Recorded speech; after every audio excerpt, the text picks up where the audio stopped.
നിമിഷപ്രിയയുടെ വധശിക്ഷ റദ്ദാക്കിയത് സനയിൽ നടന്ന ഉന്നതതല യോഗത്തിലെന്ന് കാന്തപുരം AP അബൂബക്കർ മുസ്ലിയാർ. വിവരം യമനി പ്രതിനിധികൾ അറിയിച്ചു.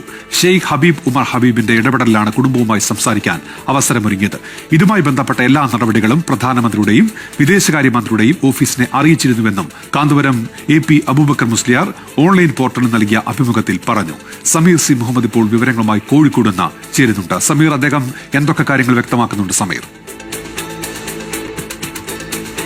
ഉന്മേഷ്, നിമിഷപ്രിയയുടെ കേസുമായി ബന്ധപ്പെട്ട് വിവിധ തലങ്ങളിലുള്ള ചർച്ചകളും അതുപോലെ തന്നെ വിവിധ തരത്തിലുള്ള അഭ്യൂഹങ്ങളും നിലനിൽക്കുന്നു. ഇത്തരമൊരു സാഹചര്യത്തിൽ കൂടിയാണ് ഇതുമായി ബന്ധപ്പെട്ടുള്ള ഒരു വ്യക്തതയ്ക്ക് വേണ്ടിക്കൊണ്ട് കാന്തപുരം അബൂബക്കർ മുസ്ലിയാർ ഒരു ഓൺലൈൻ പോർട്ടലിന് അഭിമുഖം അനുവദിച്ചത്. ആ അഭിമുഖത്തിലാണ് ഇതുമായി ബന്ധപ്പെട്ടുള്ള വിശദമായ കാര്യങ്ങൾ അദ്ദേഹം വ്യക്തമാക്കുന്നത്. നിമിഷപ്രിയയുമായി ബന്ധപ്പെട്ടുള്ള കാര്യങ്ങളെല്ലാം തന്നെ വളരെ നല്ല രീതിയിലാണ് ചർച്ചകൾ പുരോഗമിച്ചത്. അതിന്റെ അടിസ്ഥാനത്തിലാണ് ആദ്യം വധശിക്ഷ നീട്ടിവെച്ചു, അതിപ്പോൾ വധശിക്ഷ റദ്ദാക്കുന്ന നടപടിയിലേക്ക് എത്തിയെന്നുള്ള ആശ്വാസകരമായ കാര്യം കൂടി അദ്ദേഹം പങ്കുവയ്ക്കുന്നുണ്ട്.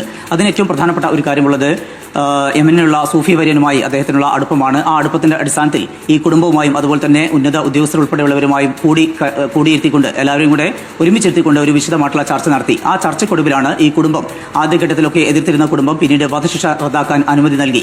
അത്തരമൊരു സാഹചര്യത്തിലാണ് ഇതുമായി ബന്ധപ്പെട്ട കാര്യങ്ങൾ അത് മാധ്യമങ്ങളെ അറിയിച്ചത്.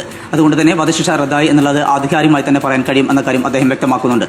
ഒപ്പം തന്നെ ഇതുമായി ബന്ധപ്പെട്ട് ഓരോ ഘട്ടത്തിലും എടുത്തിട്ടുള്ള നടപടികൾ അത് കേന്ദ്ര സർക്കാരിനെ പ്രത്യേകിച്ചും പ്രധാനമന്ത്രിയുടെ ഓഫീസിനെയും അതുപോലെ തന്നെ വിദേശകാര്യ മന്ത്രാലയത്തെയൊക്കെ കൃത്യമായി അറിയിച്ചിരുന്നു. അതുകൊണ്ട് തന്നെ അത്തരത്തിലുള്ള ഇടപെടലുകളും ഔദ്യോഗികമായിട്ട് തന്നെ നടത്തിക്കൊണ്ടിരിക്കുന്നുണ്ട്. അതിന്റെയൊക്കെ തുടർച്ചയായിക്കൊണ്ട് ഇനി അതുമായി ബന്ധപ്പെട്ടുള്ള വധശിക്ഷ റദ്ദാക്കിയിരിക്കുന്നു. ഒപ്പം തന്നെ ഇനി ഇതിൽ ഏറ്റവും ഒടുവിലത് ദയാധനം സ്വീകരിച്ചോ അതല്ലെങ്കിൽ അവരുടെ ശിക്ഷയിൽ മറ്റ് ഇളവുകൾ അനുവദിച്ചോ എന്തൊക്കെയാണ് അതുമായി ബന്ധപ്പെട്ടുള്ള കാര്യങ്ങൾ എന്ന കാര്യമാണ്. അതുമായി ബന്ധപ്പെട്ടുള്ള ചർച്ചകളും പുരോഗമിക്കുന്നുണ്ട്.